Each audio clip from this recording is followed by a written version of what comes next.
everybody, this is Robin with Creative2xmom, and in today's video we're going to be talking about our family subjects for the next homeschool year. So welcome back to my channel. My name is Robin and this is Creative2xmom. This channel is all about homeschooling, parenthood, and thriving in the day-to-day. In today's video I'm going to be sharing with you some of the subjects that we will be doing together as a family in our next homeschool year. Now I have a whole bunch of resources laid out in front of me, as well as a list of things that I will be purchasing and getting from the library as the year goes on, because we really utilize our library system. I've shared before how I use library lists to keep myself organized. I will link that video down below. It's a great tool and I am so glad I found it because I use it a lot. Let's start though. If you saw my individual subjects, I will link those videos down below. I did one on 5th grade and 8th grade. And if you saw those, one of the main topics that I didn't share with you was history. Okay, I don't have our main part of our history curriculum in front of me just yet because that will be coming from our charter school in August. And our main spine for history this year will be Story of the World. We're going back to Volume 1. We're going back to ancient history. My second time through, I'm finding a lot more resources than I did the first time. Ancient history is a challenge for me. I found that as we worked through the cycle, it was easier and easier to put together lessons, and I think that's because it was so much more current. The two areas in ancient history that aren't so bad are, of course, the Romans and the Greeks, and so that makes the Volume 1 a little bit meatier and rich. So we're going to be doing Volume 1, Ancient History together. We're also going to be pulling in some things like Hungry Planet. Now, I have never gone through this book before. I've heard so many good things about it, but we have never really utilized it in our homeschool. We're also going to be grabbing Material World from the library. Again, another resource that I haven't used a whole lot. But I'm excited to add it into our history. We are all about teaching our kids about people and cultures. So between these two resources, I think that's going to really benefit my kids, especially when we get into some of the geography type stuff. The other resource that I am grabbing for history is Give Your Child the World. This is by Jamie C. Martin. I have used this book over and over again throughout the years. In fact, as we have read things, I keep notes in the margin of things that we love, things that we've gotten a hold of, things that you might actually find in our personal library and where to find it. This is a great resource. I love using literature to teach about cultures and to teach about people.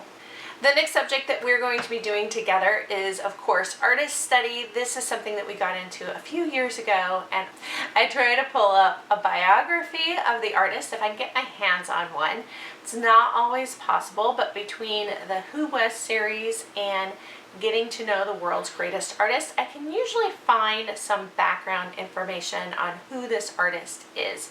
So the three artists that we are going to be exploring this year are going to be Herbert and Jan van Eyck, E-Y-C-K, Botticelli, and Friedrich.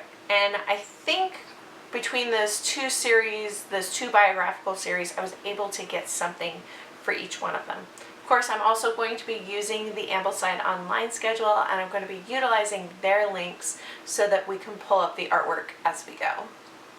I do a very similar format for composer study, and of course that also goes into our morning basket time. Try to get a short biography of each one, and the three composers that we are going to be following this year are going to be Handel, Saint-Saëns, I can't remember, and Liszt. And we're going to pull Handel to the winter so that we can go through Handel's Messiah. This one was not scheduled for this year. I think I have to go back to last year to get the links for Handel, but we missed him, and I think that would be a great study to pull into sort of that Christmas time.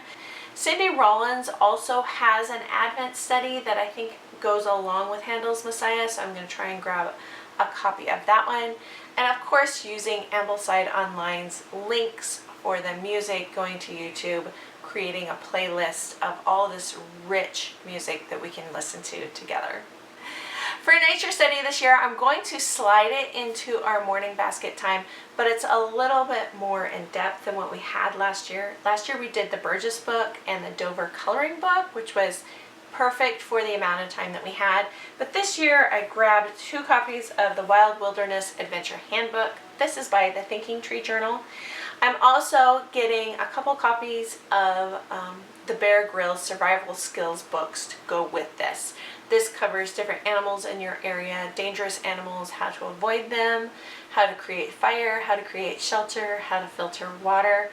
I'm not sure, this is going to take a little bit more independent research study time, so I'm not sure where I want to fit this into our week, but it's something that I think the kids would really enjoy. For poetry this year, I have narrowed it down to 2 poets that we are going to be studying, and we're going to be starting off with Walt Whitman. Walt Whitman is one of my absolute favorites. His poetry is so accessible for many ages. On the surface, it's easy for the kids to understand, and then you can go even deeper with his themes. So we have Who Was Walt Whitman, as well as Poetry for Young People, the Walt Whitman edition. If you've not checked out this series before, they are fantastic. The second thing that we're going to be doing for poetry, and I may break this up a little bit, but I want to include some Shakespeare sonnets. We have talked about Shakespeare in the past, and we've studied a lot of his plays, but we've never gone into his sonnets.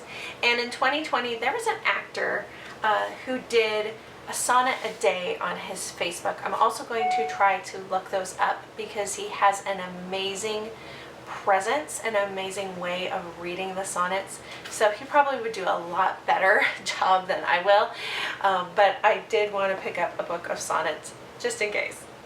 I also picked up a classic fun schooling book, the Poetry Collection Level C. We're not going to necessarily be incorporating this into our regular language arts curriculum, but I think probably once or twice a month we're going to be going through this. If you're interested in a closer look at this one, leave me a comment down below and I will flip through it for you.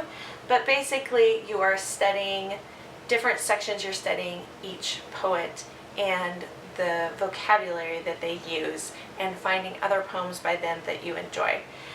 The fun schooling books are very open-ended, and I like that about them, especially with a topic like poetry. As far as Shakespeare this year, I have narrowed us down to 2 different plays. We have studied some of his plays in the past, and this year we're going to be looking at Tempest as well as Julius Caesar. These are both plays that we have studied in the past, but this year we're going to actually be looking at the language of the play. So to introduce us, I'm going to pick up Shakespeare Stories for Young Readers. That's by Nesbitt. I'm also going to be getting Lamb's Tales from Shakespeare. They take the plays and they put them in a paraphrase story form, which I find to be a great introduction. Another way that I introduce the plays is through Tales from Shakespeare. This is by Marcia Williams, and this is written in comic book form. There are at least 2 different volumes of this. So I like to introduce the plays that way, and then I have coming a copy of No Fear Shakespeare for each of them. Now this will be the first year that we have really looked at the original language, so I wanted to give us some sort of transition. My daughter is going to be in 8th grade. So with No Fear Shakespeare, you have the original language and then it is translated on the opposite page. So those are the 2 plays that we're going to be talking about this year. I also grabbed the Dover coloring book just for fun. And last but not least, which this should have been at the top of the pile for sure, is what are we going to be doing about Bible? Now I have so many Bible resources that I want to go through in the next year. It's a little bit tough, but these are probably what is going to be included in our morning basket time. We're going to go back through the I Am devotional. This is 40 Reasons to Trust God. Each one of these takes one of the Lord's names and explores how that is illustrated in the Bible and in his character, and then it also gives a lot of good scriptural reference backing that up.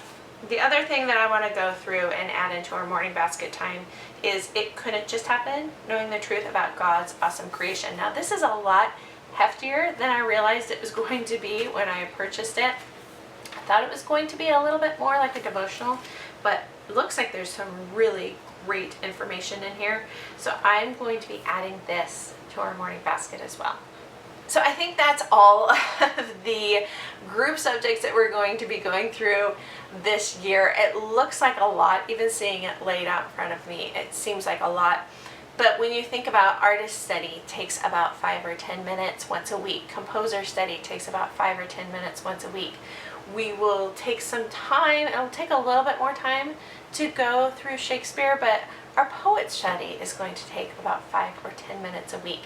This is just laying out the feast, giving the kids a good broad overview of some of these rich topics so that they can figure out what interests them and they can delve in on their own.